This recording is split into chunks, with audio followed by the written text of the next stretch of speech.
Voy a hablar brevemente sobre dos tipos importantes de motilidad en el tubo digestivo: la peristalsis y la segmentación, que son esenciales para el desplazamiento y la digestión de los alimentos a lo largo del intestino. La peristalsis es una respuesta refleja del tubo digestivo. Ocurre cuando su pared se estira por el contenido luminal, ya sea bolo o quimo.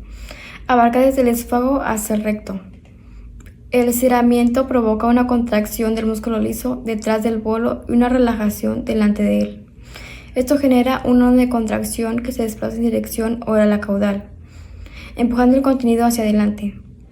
La velocidad varía entre 2 y 25 centímetros por segundo.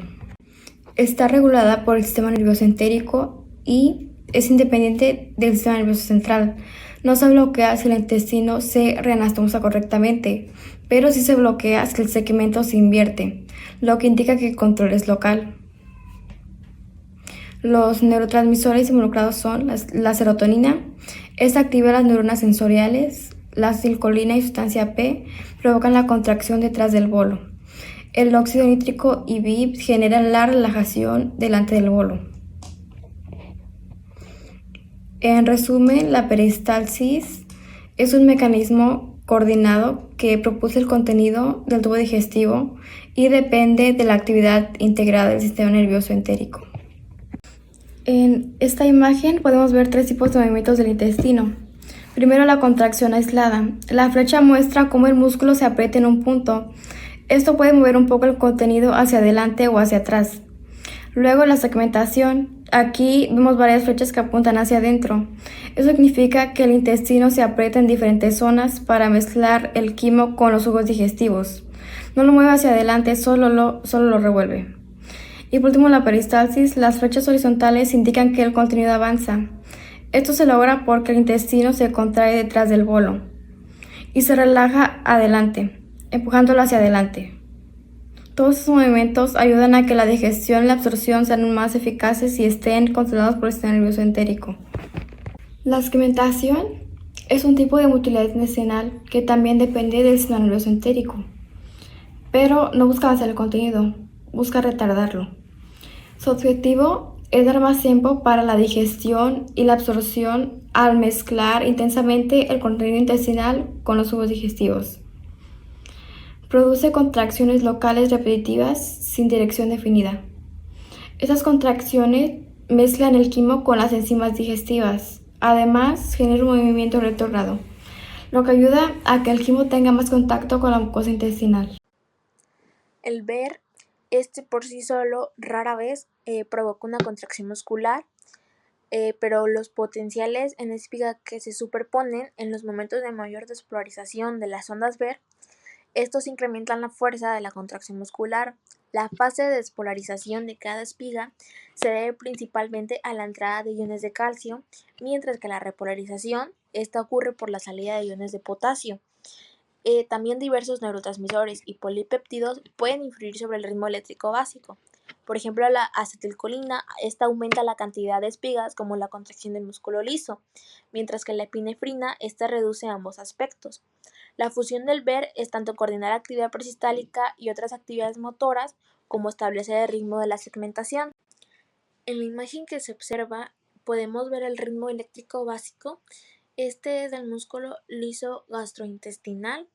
En la parte superior se puede observar el potencial de membrana, que muestra potenciales de espiga en condiciones de tono colinérgico máximo e inhibición en caso de que prive el tono adrenérgico. En la parte inferior se observa los cambios asociados en la tensión muscular. Hola, buenos días. Mi nombre es Valeria Barca Valverde y yo les voy a hablar sobre el complejo motor migratorio. Pues el complejo motor migratorio es un patrón de actividad motora cíclica que ocurre en el tracto gastrointestinal durante el ayuno. Se repite aproximadamente cada 90 a 120 minutos y tiene como función limpiar el intestino de restos alimentarios y secreciones, preparándolos para la próxima comida. Bueno, como podemos observar en la parte izquierda hay tres fases. La fase 1, que es la fase de reposo, donde la actividad eléctrica es mínima y el músculo liso casi no se contrae. En la fase 2 es la fase de actividad intermedia, donde aumenta la actividad eléctrica y las contracciones irregulares. Ahí también comienzan algunas contracciones propulsivas. En la fase 3, que es la fase de actividad máxima, las contracciones rítmicas son intensas y regulares. Esto ocurre de cada 90 a 120 minutos y dura pocos minutos. Ahí ya se propaga del estómago al ilion distal, como lo indican las flechas. Después de ingerir el alimento, el complejo motor migratorio desaparece temporalmente. En la parte donde dice alimento, ahí es donde se desaparece temporalmente, pues se sustituye por un patrón de motilidad no cíclico, más irregular pero consistente, necesario para la digestión y la absorción. En la región anatómica de arriba hacia abajo, el estómago, el intestino delgado, a lo largo de varias secreciones, hasta llegar al ilion distal. Las flechas muestran cómo las ondas de actividad migran progresivamente desde el estómago hacia el ilion distal durante el ayuno. Bueno, ya un resumen es el complejo motor migratorio ocurre en el ayuno y tiene pues 3 fases. Dura entre 90 y 120 minutos. Se interrumpe con la comida y ayuda como que a barrer el intestino y es controlado por las hormonas como la motilina y por el sistema nervioso entérico.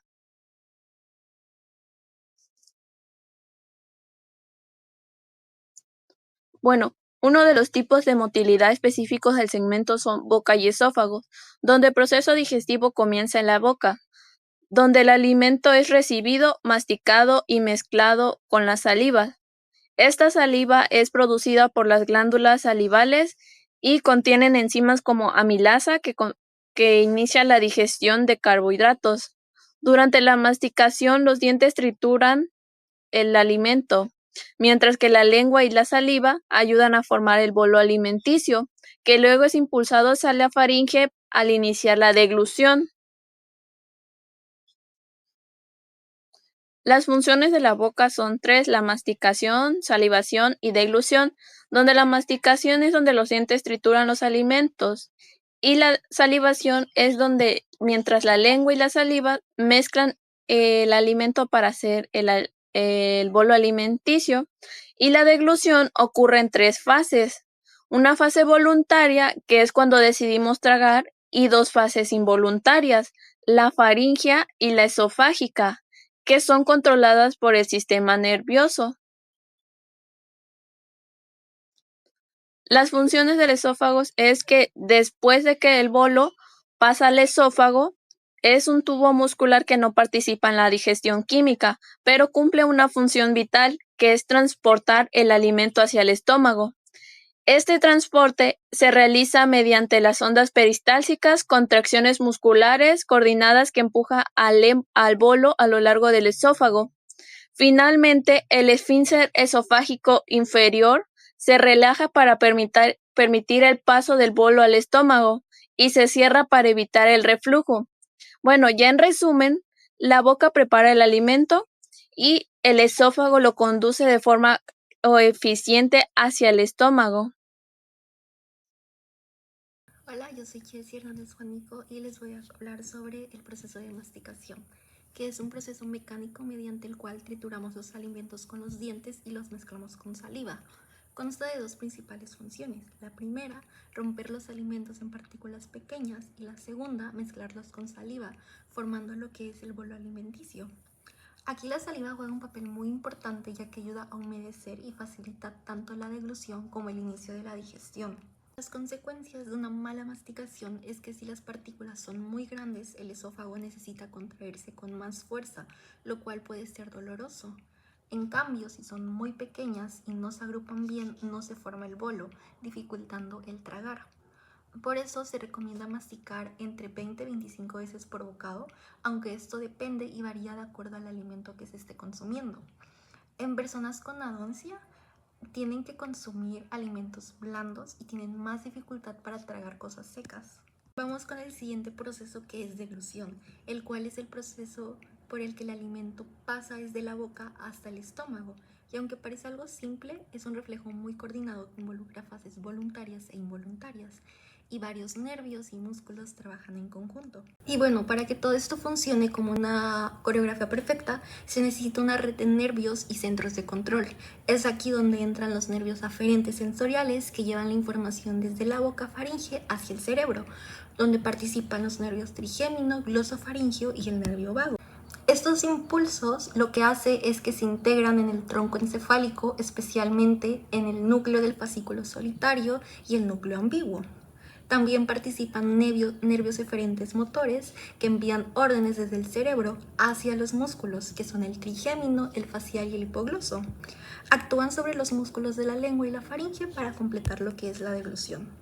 Bueno, como ya se comentó anteriormente, el proceso de deglución consta de 3 fases.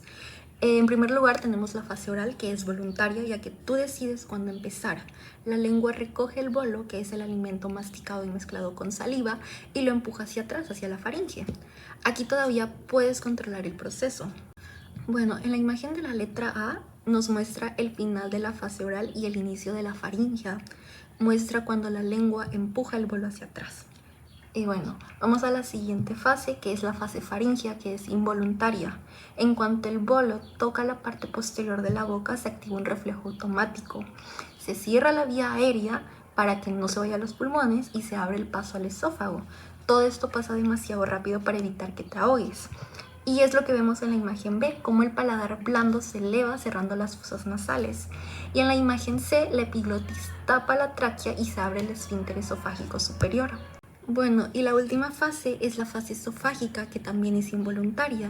El bolo entra al esófago y es llevado al estómago por un movimiento llamado peristalsis, que son ondas rítmicas de contracción muscular. Al llegar al estómago se abre el esfínter esofágico inferior y el alimento entra, que es lo que vemos en la imagen D. El bolo entra al esófago y baja por peristalsis hasta el estómago. Y bueno, ya para finalizar hablaremos sobre peristalsis secundaria, el cual se lleva a cabo cuando algún alimento queda atascado o no desciende completamente. Es ahí donde se activa una nueva onda de contracción llamada peristalsis secundaria, que ayuda a empujar el bolo restante hacia el estómago. Y bueno, en personas que están de pie, los alimentos líquidos o semisólidos a veces bajan solo con la gravedad, incluso antes de que comience la peristalsis. Y como dato curioso es que podemos tragar incluso estando cabeza abajo. ¿Cómo es posible?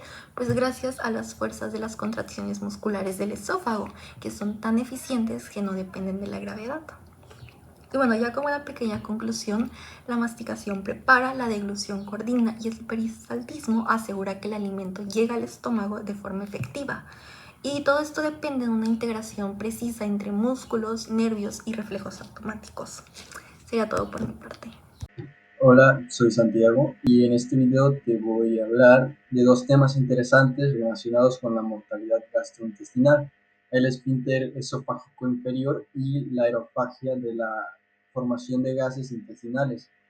Al final explicaré una figura que viene del libro de Fisiología Médica del Gano, que representa la unión entre el estómago y el esófago. Bueno, el esfínter esofágico inferior o el EEI es una zona de alta presión que se encuentra entre el esófago y el estómago. Su principal función es actuar como una especie de puerta anatómica que se abre para permitir el paso del alimento y luego se cierra para impedir que el contenido gástrico regrese al esófago. Está compuesta por dos partes, una parte interna, que es la continuación del músculo esofágico, y una externa, formada por fibras del diafragma, específicamente de su porción pleural. Anatómicamente, el esfínter no es un anillo muscular bien definido, como otros esfínteres del cuerpo. Su función depende más de la presión y coordinación neuromuscular, que da una estructura más visible. El esfínter esofágico inferior se relaja durante la dilatación gracias a la acción del nervio vago y neurotransmisores como el óxido nítrico, que también mantiene el tono basal constante para evitar el reflujo gástrico. Algunas personas pueden tragar incluso estando cabeza abajo, y gracias al peristaltismo y función del EI, que esto no provoca un reflujo inmediato. El tono de ley depende de mecanismos biogéneos intrínsecos, pero también está regulado por el sistema nervioso entérico y por el nervio vago. La acetilcolina liberada por las terminaciones vagales aumentan el tono de ley, mientras que el óxido nítrico y el péptido vasoactivo intestinal, liberados por interneuronas inhibidoras, inducen su relajación. El diafragma, al contraerse durante la inspiración, actúa como un segundo esfínter, aumentando la presión sobre la unión gastroesofágica. Y podemos verlo desde un punto de vista clínico o que la hipotonía de Ley permite el reflujo del contenido gástrico, lo que puede llevar a esofagitis por reflujo. La hipertonía o falla en la relajación de Ley ocurre como ocurre en la alcaliasa, impide el paso adecuado del alimento hacia el estómago.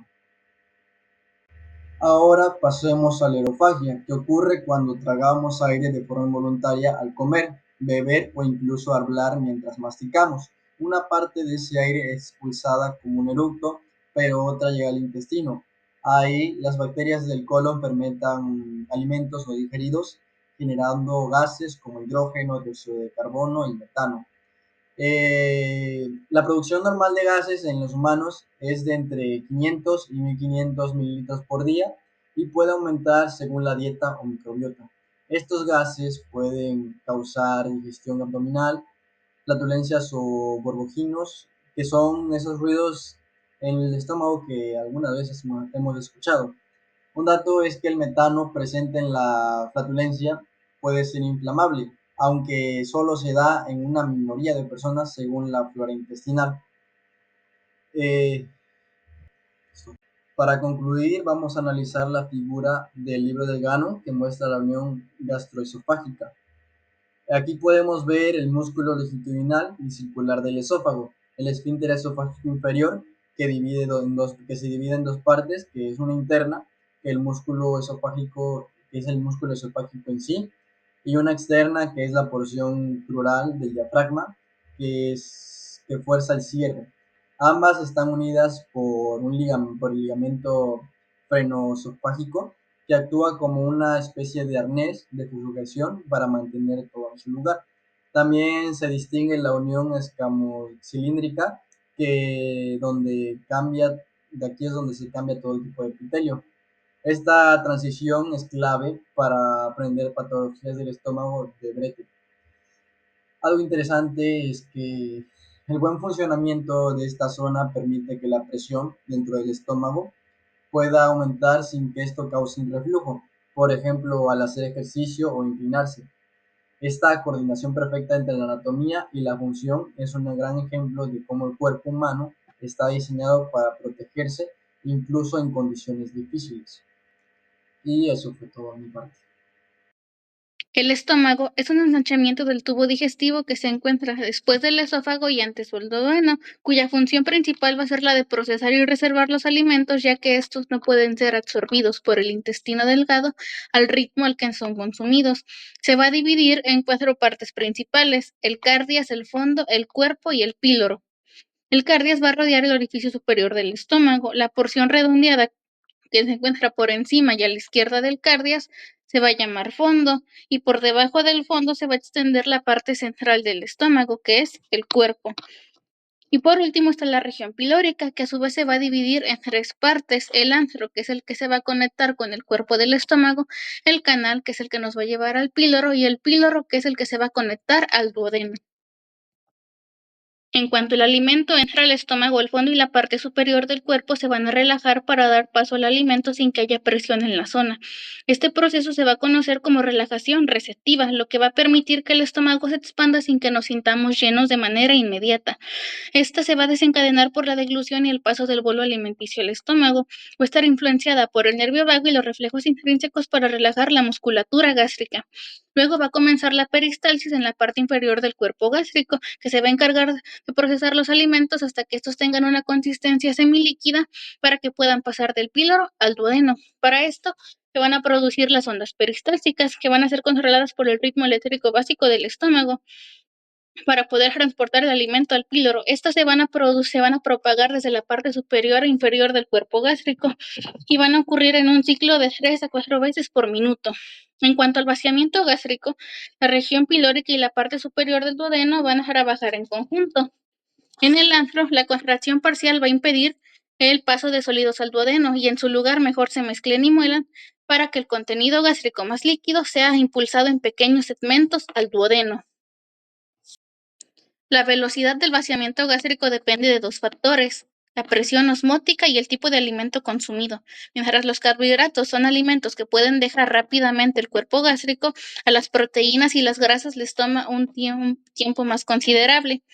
En cuanto a la presión osmótica, van a ser los osmorreceptores duodenales los que van a detectar si el quimo alimenticio es hipo o hiperosmolar, y según lo detectado van a modular el vaciamiento gástrico. Por ejemplo, lo van a reducir cuando el contenido sea hiperosmolar, para evitar que el duodeno se sobrecargue con sustancias que puedan dañarlo.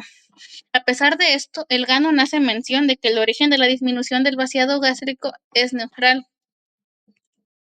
En la siguiente gráfica podemos notar dos ejes: el eje vertical, que es el que nos va a indicar el volumen de vaciado en mililitros, y el eje horizontal, que es el que nos va a indicar el tiempo después de la alimentación. En primer lugar, podemos notar la línea roja, que es la que nos va a representar el alimento estándar. Podemos notar que su velocidad de vaciado es rápida porque alrededor de los 40 minutos el cuerpo gástrico ya se ha vaciado casi completamente. Luego tenemos la línea azul, que representa proteínas, y a pesar de que podemos notar que la cantidad de alimento es menor a la primera línea, casi tarda lo mismo en vaciarse, por lo que podemos asumir que su velocidad de vaciado es más lenta que la anterior. Finalmente, vamos a tener la línea naranja, que va a representar la combinación de proteínas y lípidos, y a pesar de que es el grupo que tiene una cantidad de alimento menor, podemos notar que tarda un tiempo más considerable en vaciarse. El vómito es un mecanismo de regulación central de las funciones de motilidad intestinal. Va a comenzar con un aumento de la salivación y una sensación de náuseas. Posterior a eso se va a empezar a relajar el estómago y el esfínter esofágico inferior. En conjunto con esto se van a empezar a contraer los músculos abdominales y el diafragma, se va a ir empezando el esfínter esofágico superior y se va a cerrar la glotis para impedir el paso del vómito a la tráquea. Finalmente, el contenido gástrico va a ser expulsado del esófago a la boca. La siguiente imagen es un diagrama que representa las vías que conducen al vómito en respuesta a determinados estímulos. El estímulo faríngeo, su vía va a ser el nervio glosofaríngeo y finalmente el núcleo del fascículo solitario. En la ipecacuana, fármacos citotóxicos y sustancias irritantes, su vía va a ser la mucosa gástrica, después el nervio vago y finalmente el núcleo del fascículo solitario. En los fármacos y las hormonas van a activar directamente la zona gatillo quimiorreceptora del área póstroma.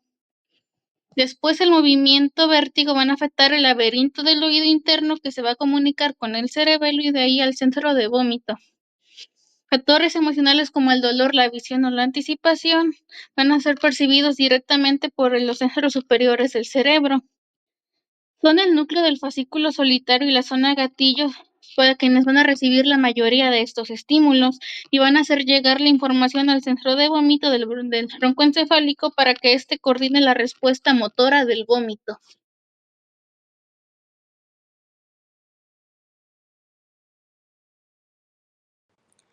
Durante la digestión, el intestino delgado suele realizar distintos tipos de contracciones, ya que estos ayudan a procesar el quimo.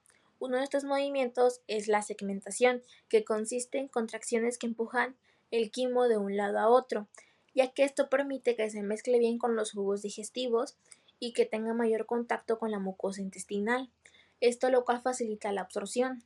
Otro tipo de movimiento es la contracción tónica, que esta es un poco más prolongada y su función es dividir el intestino en segmentos más pequeños, lo que ayuda a controlar el avance del quimo. Ambos tipos de contracciones, como la segmentación y la tónica, hacen que el tránsito del quimo sea más lento, y esto lo cual es beneficioso porque le da al intestino más tiempo para digerir y absorber los nutrientes. Me presento, yo soy José Alfredo González Vega y me tocó acerca del colon. Pues el colon es la parte del intestino grueso donde se almacenan los residuos de los alimentos que ya no pudieron digerirse ni absorberse. Aquí también se desacelera el movimiento intestinal, lo cual permite que el colon cumpla una de sus funciones más importantes, que es la absorción de agua, la absorción de sodio y de minerales. Aquí en el colon ingresan de 1 a 2 litros de quimo. El quimo se puede decir que es una masa pastosa por alimentos ingeridos, que va desde el ilion hacia el colon. Gracias a la absorción de el 90% de líquido se absorbe aquí en el colon, y el restante, que viene siendo aproximadamente de 200 mililitros, pues se convierte, digamos, que en heces semisólidas. Esto ayuda en el proceso de mantener un equilibrio hídrico en el cuerpo. Dentro de la motilidad del colon encontramos que ésta se conecta al ilion por medio de una válvula ileocecal. Esta válvula ileocecal se encuentra internamente entre el ciego y el ilion y el colon, que ésta actúa como una compuerta para controlar el paso del intestino, para controlar el paso del contenido intestinal. Esta evita que el contenido del colon rico en bacterias regrese al ilion, que esta es una zona, se puede decir, que relativamente estéril. Dentro de esta válvula se abre o se cierra dependiendo de las presiones. Se cierra si la presión aumenta en el colon y se abre cuando la presión existe en el ilion. Normalmente pues esta válvula se encuentra cerrada, pero cuando existe una estimulación como una onda peristáltica, pues llega a permitir el paso del quimo en el ciego, es decir, cuando empieza a entrar al colon. También encontramos el reflejo gastroilial, que esta se hace cuando el estómago se llena, el ciego se relaje y pues aquí facilita su paso. Dentro del tiempo de tránsito entre el intestino y el colon, encontramos que estas se caracterizan dependiendo en qué parte se encuentren del colon. Por ejemplo, las primeras porciones de una comida alcanzan el ciego en unas 4 horas después de ser ingeridas. Todo lo que no se ingiere en el colon pues entra entre las 8 y 9 horas, y el primer tercio del colon se recorre en unas 6 horas, el segundo en 9 horas, y el contenido llega al colon sigmoide en aproximadamente 12 horas. Para calcular estos tiempos se hicieron 2 métodos, el de perlas de colores, que es decir, que se ingieren junto con una comida, y el 70% de estas perlas aparecen en las heces en 72 horas. Para su eliminación total fueron calculándole aproximadamente en una semana. También se utilizaron unas píldoras sensoras y un pequeño radiotransmisor que permite registrar el tiempo de tránsito, los cambios de presión y variaciones de pH a lo largo del tubo digestivo. Dentro de la defecación encontramos que las heces llegan al recto y se inicia un reflejo que provoca contracciones musculares y el deseo de defecar.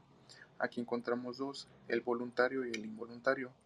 Dentro del voluntario está el esfínter anal externo, que este es un músculo estriado controlado por el nervio pudendo. Está normalmente en contracción constante y se puede mantener así de forma voluntaria. Y dentro del involuntario encontramos el esfínter anal interno. Este está controlado por el sistema nervioso autónomo, el simpático lo contrae y el parasimpático lo relaja. Este se relaja automáticamente cuando el recto se llena. Y bueno, para la presión en el recto, esto llega a unos 18 milímetros de mercurio, sintiendo la necesidad de defecar. Si esta presión aumenta a 55 milímetros de mercurio, ambos esfínteres se relajan y produce la defecación reflejo. Es por eso que incluso en personas con lesiones en la médula espinal puede ocurrir una evacuación. Y por último, encontramos el reflejo gastrocólico. Antes de que la presión llegue al punto máximo, también podemos iniciar la defecación voluntaria con un esfuerzo. Normalmente el ángulo entre el recto y el ano es de 90 a 100 grados, como se puede ver en la imagen, lo cual ayuda a contener las heces. El músculo pulvo-rectal, que se encuentra del lado izquierdo, mantiene a ese ángulo cerrado. Cuando decidimos defecar, contraemos los músculos abdominales y el suelo pélvico desciende unos centímetros, lo que hace que el músculo pulvo-rectal se relaje, lo que reduce el ángulo ano-rectal, que se puede ver en la imagen derecha. Junto con la relajación del esfínter anal externo, esto permite pues la evacuación. Eso sería básicamente pues todo acerca de la defecación, y sería todo por nuestra parte.